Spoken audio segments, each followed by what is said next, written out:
laissez-moi vous parler d'une passion pour laquelle je vis, le doublage. Depuis tout petit, je suis fasciné par les voix que j'entends au travers de ma télé, à tel point que je m'amusais à en imiter certains, comme le très connu Homer Simpson, avec ses fameux oupinaises, ou encore ses taux, à quel point que ma mère m'engueulait. Oui les gars, ma mère m'engueulait, ma mère me mettait au coin, parce que ça la gonflait d'entendre des taux ou des oupinaises toute la journée. Je vous dis ça, je devais avoir 5-6 ans. Je fais aussi cette vidéo en hommage au hashtag touche pas ma VF. Mais avant de parler de nos grands artistes français, pensez à vous abonner, partager la chaîne et à me suivre sur mes réseaux qui se trouvent en description. Ça soutiendrait la chaîne, les projets à venir et ça fait plaisir. Et c'est parti. Je vais vous présenter 3 doubleurs qui ont bercé mon enfance avec leur voix iconique prêtée à des personnages uniques. Et on commence avec Brigitte Lecordier. Nuage magique! Ta-na-na-na-na! Yeah! Salut les amis!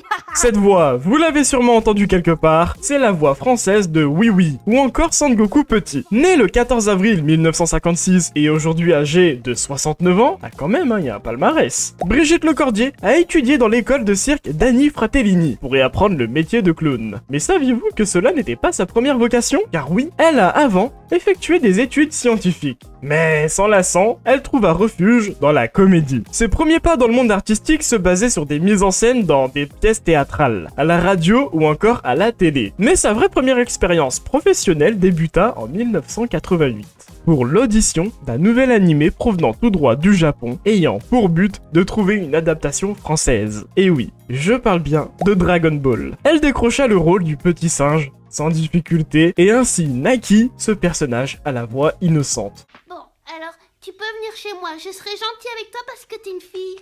Brigitte Lecordier enchaîna les personnages de dessins animés connus tels que Oui Oui, Nicolas dans Bonne Nuit les Petits ou encore Booba le Petit Ourson, et pas le rappeur. Bref, plein de personnages insolites comme iconiques, et c'est à sa voix que l'on doit une grande partie de notre enfance. Merci à toi Brigitte de nous avoir fait rêver, merci. Frédéric Soutrel. Retrouve les tiens.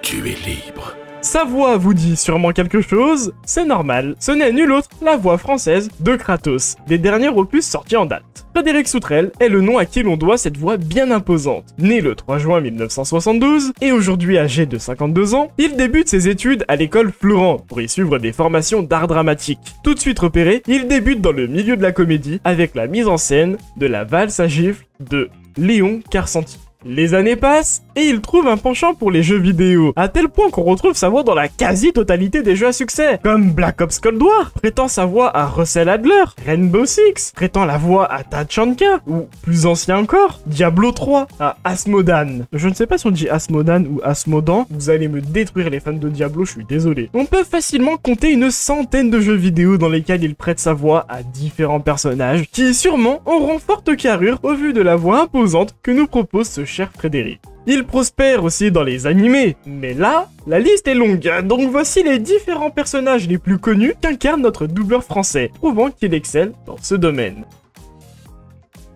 Merci à lui de donner vie aux personnages les plus iconiques du JV et du monde des animés, car croyez-moi, deux comme lui, ça n'existe pas. Donald Reignoux. T'as qu'à mettre tes pompes en lézard. Tu vas voir, tu vas adorer. C'est le matin, je me lève, le soleil brille, sur le toit, on entend le chant des terreurs terribles. Le dagnol, le poisson zèbre, possède la faculté de régénérer ses cellules à volonté. Si on trouvait le moyen de transférer cette capacité à la femme, non. À votre avis, quels sont leurs points communs? Cette personne, né en 1982 et âgé aujourd'hui de 42 ans, il débute dans le doublage seulement à l'âge de 10 ans. 10 ans! Moi j'étais en train de jouer avec mes cartes Pokémon. Lui il avait déjà une carrière. Excuse-moi, pas la même époque, je suis désolé. Il a vite été repéré pour son talent dans le domaine. Il enchaîne les petits rôles jusqu'à l'âge de 16 ans, prêtant sa voix dans de petits téléfilms tels que La Cour de récré ou encore à Tai Kamiya dans Digimon Adventure.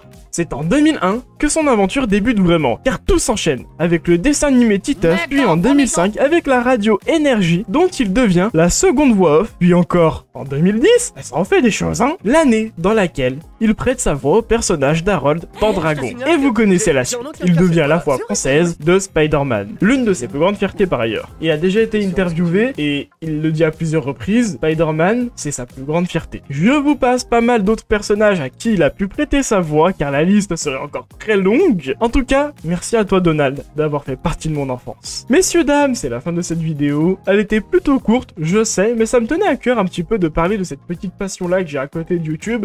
Moi aussi, je fais un petit peu de doublage, bon, pas professionnellement, mais plutôt indépendamment avec des amis.